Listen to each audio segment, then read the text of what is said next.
Assalamualaikum warahmatullahi wabarakatuh. Alhamdulillahirabbil alamin. Wassalatu wassalamu ala asrofil anbiya wal mursalin. Wa ala alihi washabbihi ajmain. Amma ba'du. Anak-anakku kelas 7, 8, dan 9 yang berbahagia. Pertama-tama marilah kita panjatkan puji syukur kehadirat Allah Subhanahu wa taala yang telah melimpahkan segala nikmat kepada kita. Yang kedua, salawat serta salam kita haturkan kepada junjungan kita, Nabi Agung kita, Nabi Muhammad Sallallahu Alaihi Wasallam, yang kita tunggu syafaatnya di yaumul akhir nanti. Amin. Yang ketiga, perkenankan saya menyampaikan kultum yang berjudul Menjaga Diri dari Iri Dengki. Banyak orang tidak bisa mengelakkan dirinya dari sifat iri dan dengki. Contoh yang ada dalam lingkungan sekolah saja. Ketika ada teman mendapat prestasi, biasanya ada saja teman lain yang tidak suka. Atau dalam lingkungan keluarga bisa juga terjadi. Hakikat dengki. Rasa dengki dan iri baru tumbuh manakala orang lain menerima nikmat. Biasanya jika seseorang mendapatkan nikmat, maka akan ada dua sikap pada manusia. Pertama, ia benci terhadap nikmat yang diterima kawannya dan senang bila nikmat itu hilang daripadanya. Sikap inilah yang disebut hasud, dengki, dan iri hati. Kedua, ia tidak menginginkan nikmat itu hilang dari kawannya, tetapi ia berusaha keras bagaimana mendapatkan nikmat semacam itu.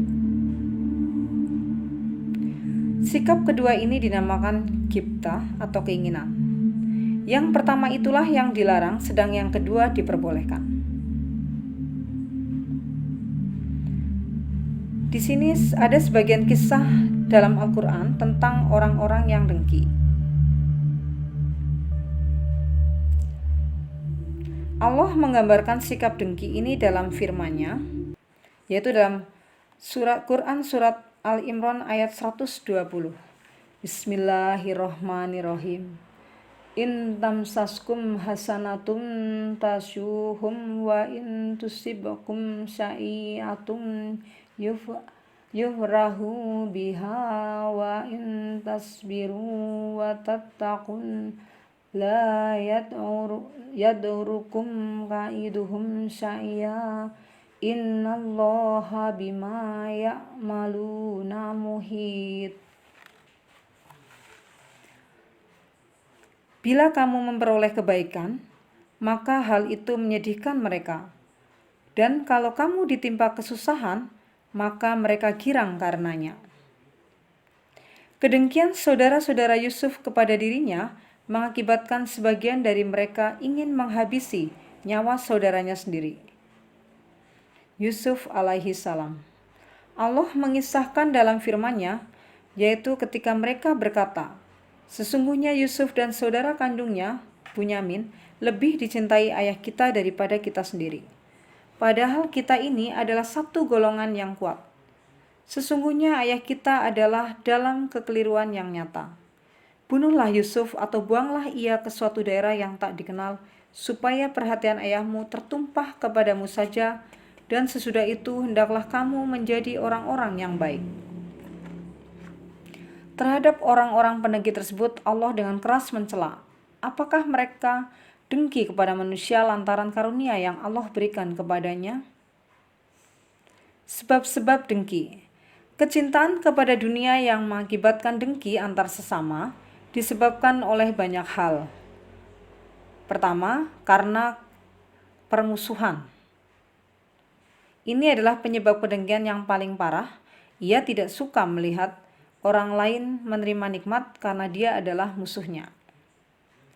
Sebab yang kedua adalah ta'azuz, merasa paling mulia. Ia keberatan bila ada orang lain melebihi dirinya.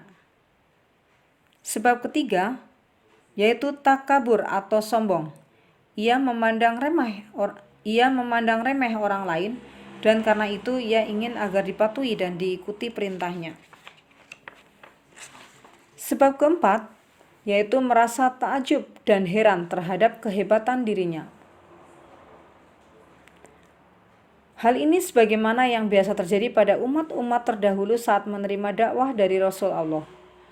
Mereka heran manusia yang sama dengan dirinya, bahkan yang lebih rendah kedudukan sosialnya, lalu menyandang pangkat kerasulan. Karena itu mereka mendengkinya dan berusaha menghilangkan pangkat kenabian tersebut, sehingga mereka berkata, adakah Allah mengutus manusia sebagai Rasul? Sebab kelima, yaitu takut mendapat saingan.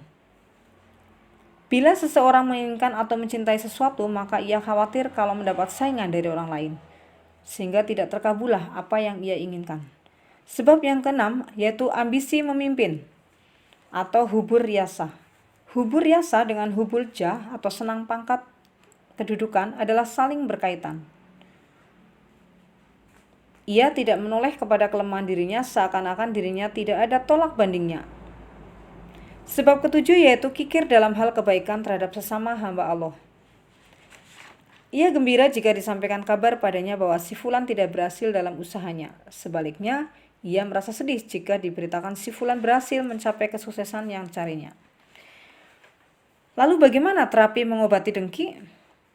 Di sini akan Ibu sampaikan bahwa terapi mengobati dengki tentu kita tahu bahwa hasad atau dengki adalah penyakit hati yang paling berbahaya.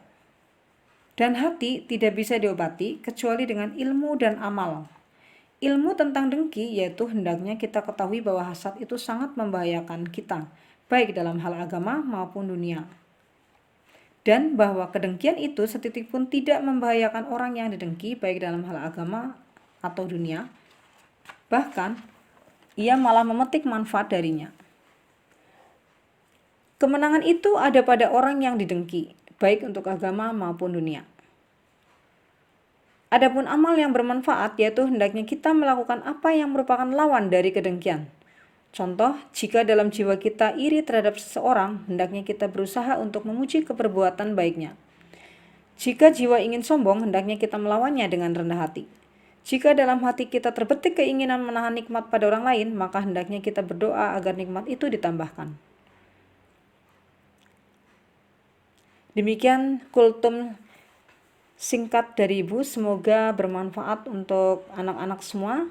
Ibu akhiri sampai di sini. Wassalamualaikum warahmatullahi wabarakatuh.